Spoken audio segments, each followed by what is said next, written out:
Is Dáithí Ó Sé agus tábhacht scoil náisiúnta hobar fadar anú. Tá mé cainte chuirta Gaeilge an nóta agus nuair a bhí ó ní rud a bhí sa bhile nach rud chun bheith caiin meáil an rud a stofa.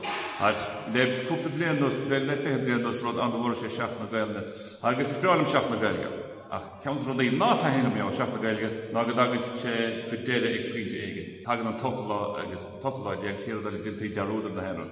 Bhí ceart seach na Gaeilge a úsáid mar sort springboard mas maiad. Chun an Gaeilge na há isteach snackas sé agus go bhannach sé ann fan na bliana ar fad. Nuair tá an Gaeilge fhéileáin teol tá mud a aon scoil. Gaelainn sé bhfuil an Gaeilge beo a gab na bliana ar fad agus ní de heachtain na Gaeilge nó Sheachtain ní eile mar sin. Agus meabhraíonn sé dúine mar phobal mar fáistí agus mar bhúntóirí chum má go bhfuil sé ann. Agus bhfuil sé lárnach, ní bháinne lár na scoile a lár phobal marsa féibretá i dobar fadar sa Gaeilge.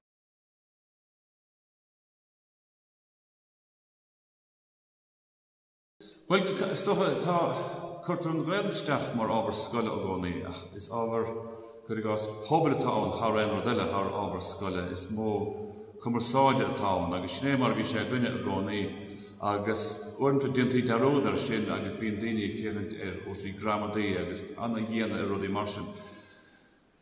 Tá san ceart leor sa má hantar scoile má ananta musa tuchaí má ananta musa fóbar má ananta musa tupa. Úsáid pean Gaeilge tá gút ná bhí cuine bheith botúil.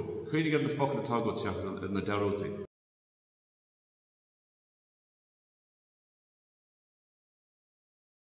Tá na bhaintáisteáin ní dóigh sa gomente sa phost a bhfuilim muna Gaeilge agam.